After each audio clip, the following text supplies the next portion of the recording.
Hello दोस्तों, और आपका फिर से स्वागत है मेरे यूट्यूब चैनल स्टडी विद ईला में।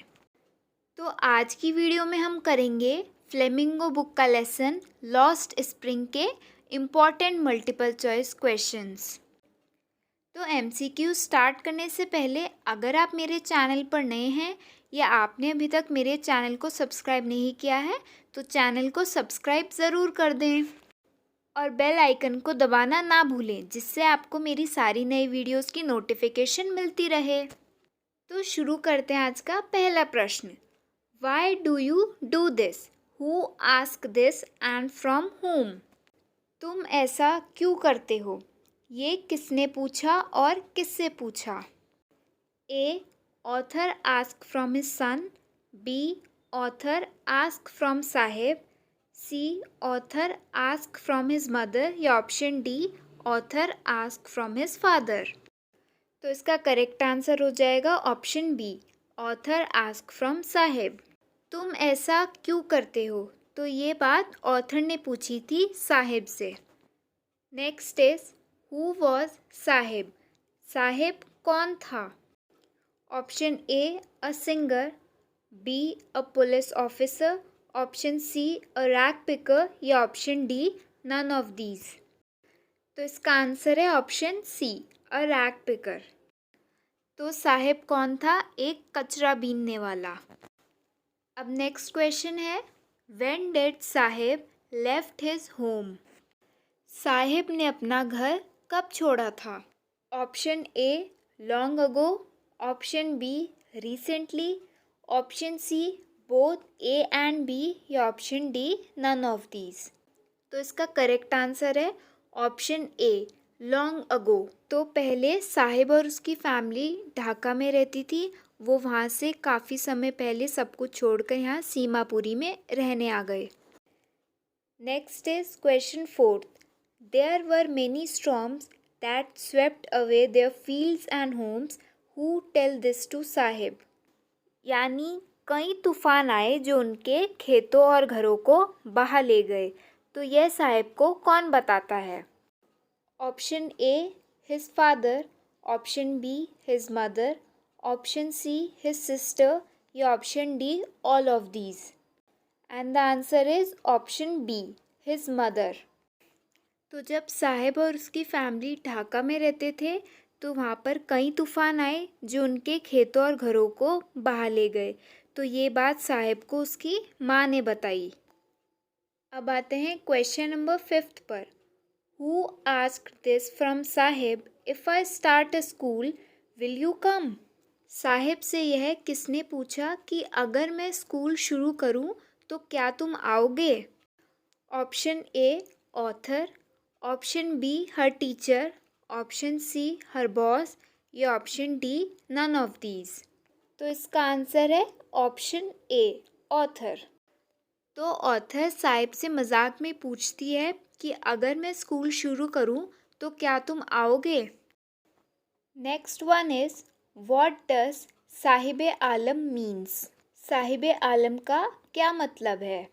तो इसके ऑप्शंस हैं A Lord of the universe, option B Lord of the Rings, option C Lord Shiva, या option D Lord Krishna. And the answer is option A Lord of the universe. तो जब author Sahib से उसका पूरा नाम पूछती हैं तो उसका पूरा नाम होता है साहिब आलम। तो वो सोचती हैं कि इसको अपने नाम का मतलब नहीं पता होता। अगर इसको अपने नाम का मतलब पता होता तो वो होता है लॉर्ड ऑफ द यूनिवर्स, यानी पूरे ब्रह्मांड का मालिक। Now seventh is what excuse do the rag pickers give for not wearing chappals? यानी रैग पिकर्स चप्पल ना पहनने का क्या बहाना देते हैं? Option A it is a tradition to walk barefoot, option B he likes to walk barefoot, option C her mother did not bring them down from the shelf, या option D both A and C. तो इसका correct answer है option D both A and C. तो जब author उन rag pickers से पूछती हैं कि तुमने चप्पल क्यों नहीं पहनी, तो उनमें से एक रैग पिकर बोलता है कि नंगे पैर घूमना एक ट्रेडिशन यानी परंपरा है, और दूसरा रैग पिकर बोलता है कि उसकी माँ ने अभी उसकी चप्पल शेल्फ से नीचे नहीं उतारी हैं। अब आता है question number 8। Where did the new priest lived? नए प्रीस्ट यानी पुजारी कहाँ रहते थे?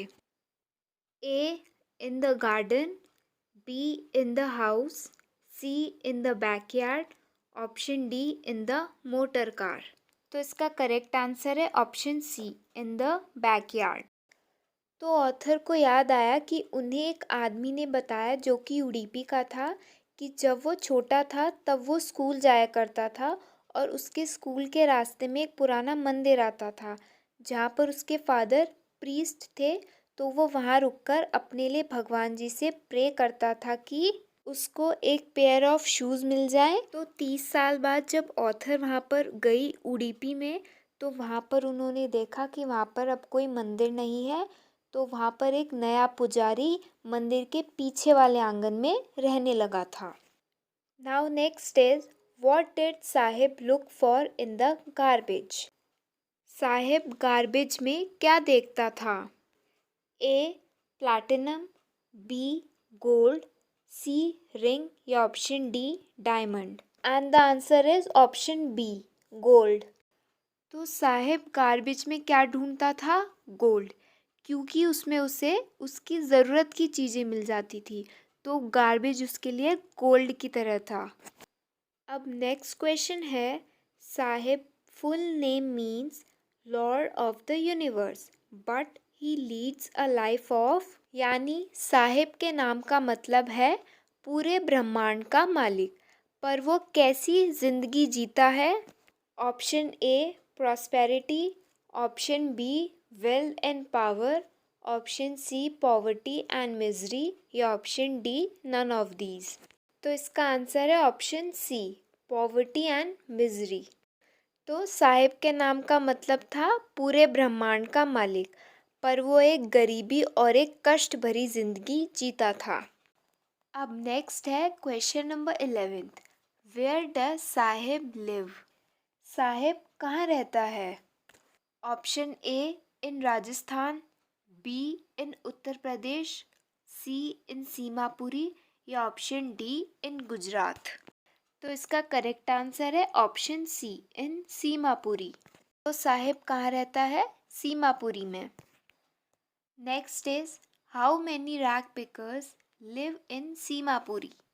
यानी सीमापुरी में कितने रैग पिकर्स रहते हैं?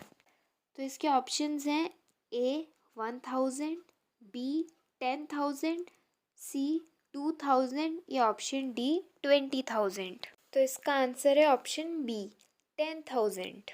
तो सीमापुरी में 10,000 रैग पिकर्स रहते हैं। अब आता है क्वेश्चन नंबर 13।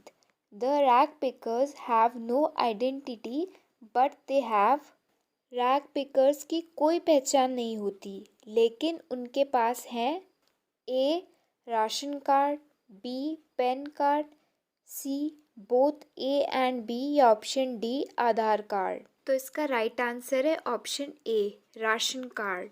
तो जो रैग पिकर्स हैं उनकी कोई पहचान नहीं होती लेकिन उनके पास क्या है? राशन कार्ड, जिससे वो अपने लिए अनाज खरीद सके। अगला है, what are the houses in Seemapuri made of? यानी सीमापुरी में किस तरह के घर बने हुए हैं? Option A mud, tin and tarpaulin, option B wood, C bricks and stones या option D steel. And the right answer is option A mud, tin and tarpaulin. तो जो साहिब और दूसरे रैग पिकर्स हैं सीमापुरी में, तो उनके घर किस चीज़ से बने हुए हैं? मड, टिन एंड ट्रैपोलिन से। अब आते हैं क्वेश्चन नंबर 15 पर। What is more important for survival than an identity for the people of Seemapuri? यानी सीमापुरी के लोगों के लिए क्या चीज़ जिंदगी जीने के लिए पहचान से अधिक महत्वपूर्ण है? ए बेड, बी हाउस, सी कार या ऑप्शन डी फूड। तो इसका आंसर है ऑप्शन डी फूड। तो सीमापुरी के लोगों के लिए क्या चीज़ सबसे ज़्यादा महत्वपूर्ण है ज़िंदगी जीने के लिए? तो वो है खाना। Next is at the end of the day we can feed our families and go to bed without an aching stomach. We would rather live here than in the fields that gave us no grains. Who say this line? यानी अगर रात को हम अपने बच्चों को पेट भर खाना खिला सकते हैं और बिना किसी एचिंग स्टमक यानी पेट दर्द के आराम से सो सकते हैं, तो हम यहाँ पर रहना ज़्यादा पसंद करेंगे उन खेतों से जहाँ पर हमें अनाज नहीं मिलता. तो ये लाइन किसने कही? A a group of women, B a group of men, C a group of reporter या option D a group of children. इसका करेक्ट आंसर है option A a group of women.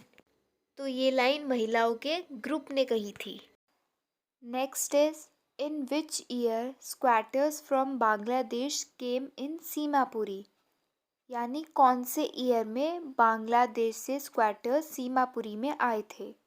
Option A 1961, option B 1971, option C 1981 या option D 1991. तो इसका answer है option B 1971. तो 1971 में स्क्वैटर्स बांग्लादेश से सीमापुरी में रहने के लिए आए थे. Now next is what does survival in Seemapuri means. Survival का सीमापुरी में क्या अर्थ है?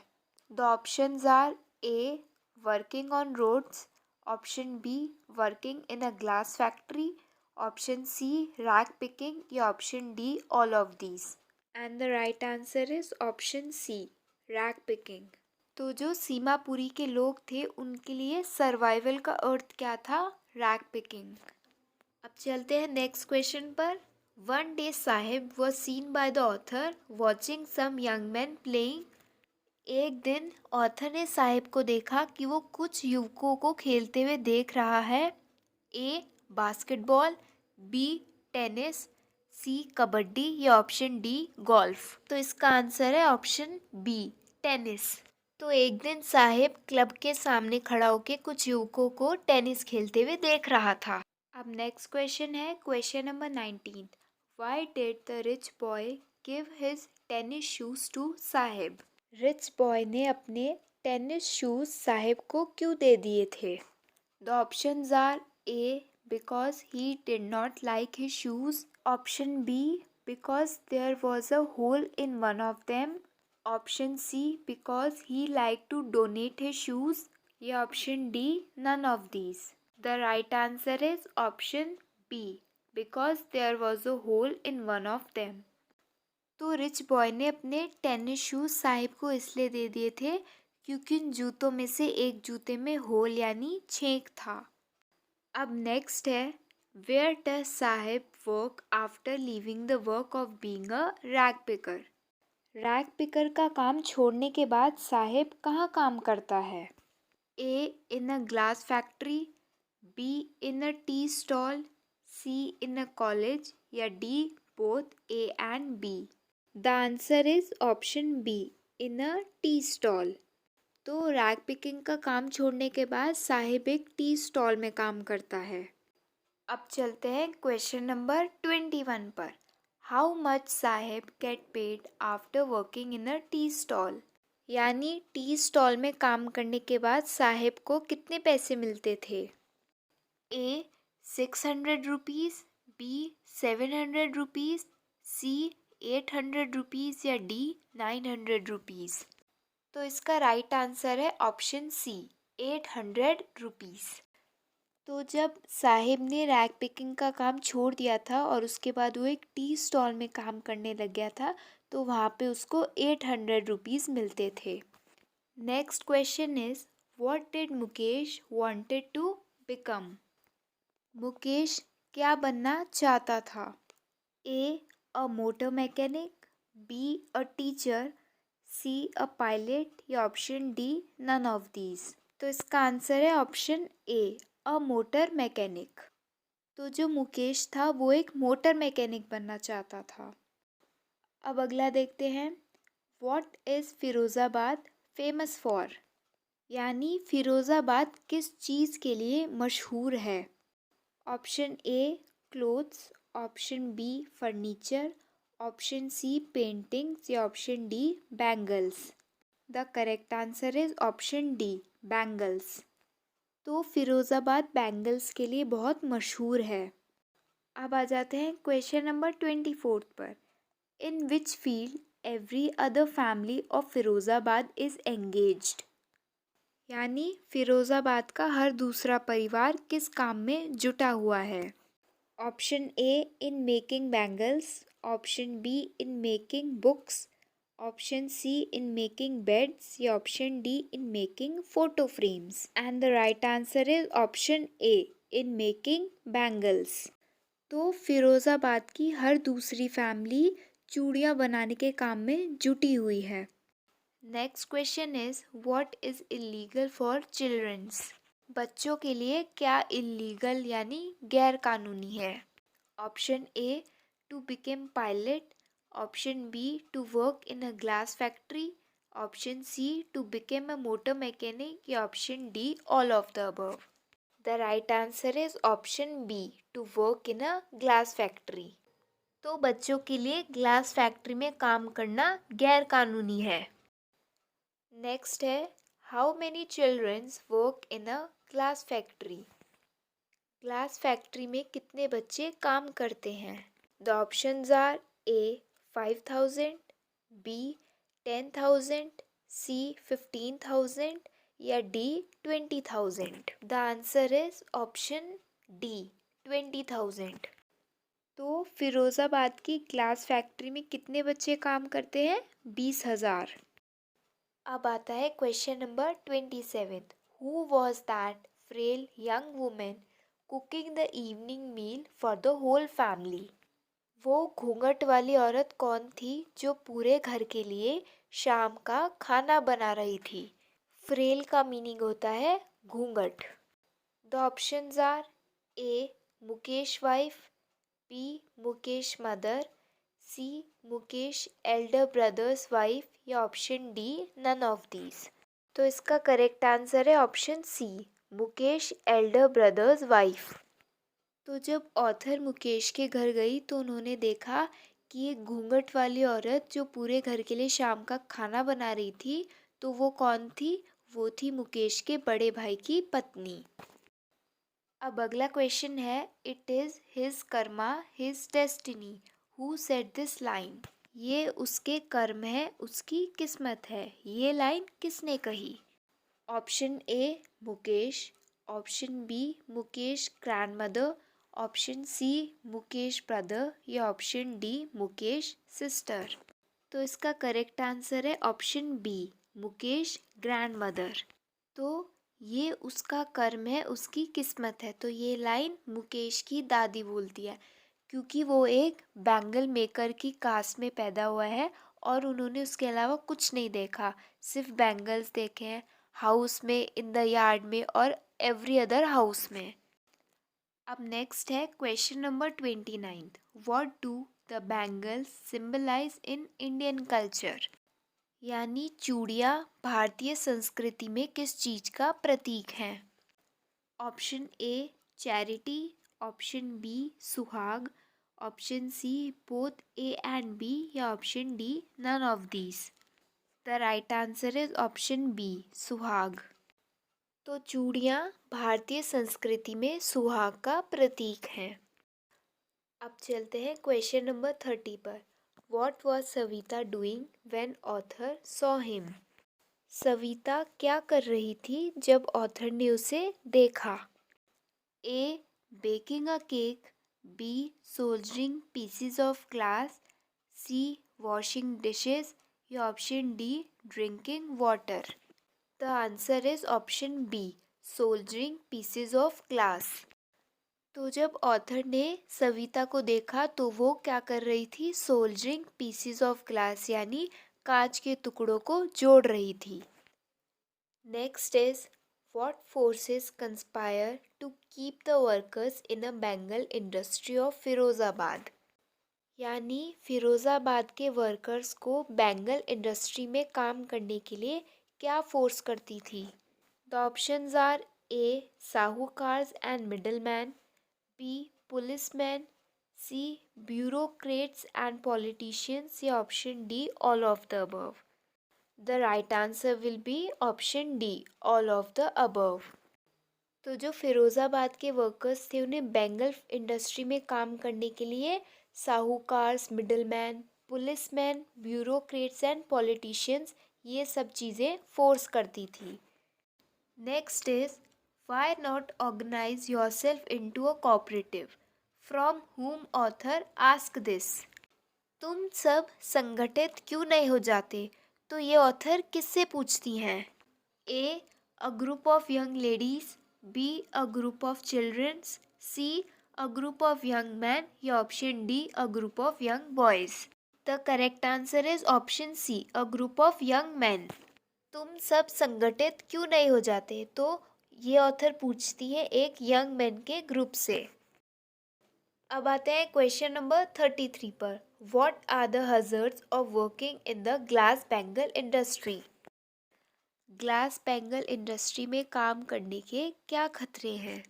The options are A. Poor health, B. Impaired vision, C. Miserable life, या D. All of the above. तो इसका आंसर है option D. All of the above. तो ग्लास बैंगल इंडस्ट्री में काम करने के खतरे थे पुअर हेल्थ यानी स्वास्थ्य कमज़ोर होना, इम्पेयर्ड विजन धुंधला दिखाई देना, मिजरेबल लाइफ यानी दुखी जीवन.